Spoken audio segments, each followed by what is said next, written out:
ગુજરાતભરના તાજા અને સચોટ સમાચાર મેળવવા માટે અમારી રાષ્ટ્રીય સમાચાર ચેનલને સબસ્ક્રાઇબ કરો અને બેલ આઇકન પર ક્લિક કરો।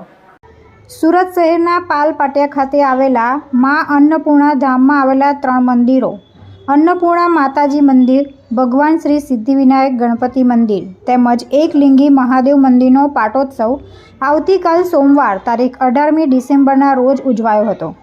વધુ વિગતો આપતા અન્નપૂર્ણા ધામના મેનેજિંગ ટ્રસ્ટી નીતિન મહેતાએ જણાવ્યું હતું કે અન્નપૂર્ણા માતાજી મંદિરનો 20મો પાટોત્સવ, ભગવાન શ્રી સિદ્ધિવિનાયક ગણપતિ મંદિરનો 11મો પાટોત્સવ અને એકલિંગી મહાદેવ મંદિરનો 7મો પાટોત્સવ શાસ્ત્રોક્ત વિધિ વિધાનથી ઉજવાઈ અને આ પાવન પર્વે સમગ્ર દિવસ દરમિયાન અન્નપૂર્ણા ધામ ખાતે જુદા જુદા કાર્યક્રમોનું આયોજન કરવામાં આવ્યું હતું। 17મી ડિસેમ્બરથી ત્રિદિવસીય પાટોત્સવનો આરંભ થઈ ચૂક્યો છે। ત્રણેય દિવસો દરમિયાન અન્નપૂર્ણા ધામ ખાતે સવારે 9થી સાંજે 5 વાગ્યા સુધી ચારેય વેદના પ્રકાંડ વિદ્વાન વેદપાઠી બ્રાહ્મણો દ્વારા ચતુર્વેદ સંહિતા પારાયણ કરવામાં આવ્યું હતું। આપનો પરિચય?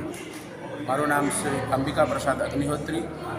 આપણા આ મંદિર સંકુલની અંદર માગસર સુદ છઠ શ્રી અન્નપૂર્ણા માતાજીના પાટોત્સવ પ્રસંગે ભવ્યાતિભવ્ય ચતુર્વેદ પાઠનું પારાયણનું આયોજન કરવામાં આવ્યું છે। વેદોમાં કહ્યું છે કે જે જગ્યા વેદધ્વનિ થાય છે તે જગ્યા કીર્તિવાન, ઉર્જાવાન અને એ જગ્યાનું પ્રકાશમય અને ઉજ્જવલ થાય છે। તે માટે અને આ જગ્યાને પવિત્ર કરવા માટે અને અતિ પવિત્ર કરવા માટે અને વેદધ્વનિ આપણા જે સનાતન ધર્મ છે, સનાતન ધર્મમાં વેદોને વૃક્ષ કહ્યું છે અને જે વૃક્ષ મજબૂત હોય તો આપણા દરેક ફળો અને શાખાઓ મજબૂત થાય છે। તે માટે આ વેદોની અહીંયા વેદધ્વનિ થઈ રહી છે।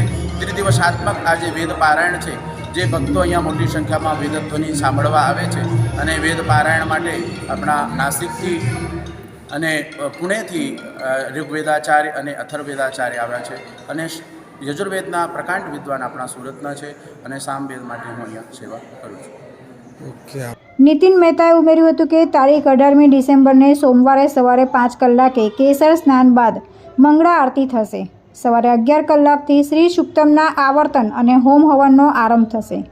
સાંજે 7 કલાકે મહાઆરતી યોજાશે અને આ પ્રસંગે આરતી બાદ રાત્રે 8 કલાકે ખાસ નભ અગ્નિ પ્રદર્શન આતશબાજીનું આયોજન પણ કરવામાં આવ્યું છે।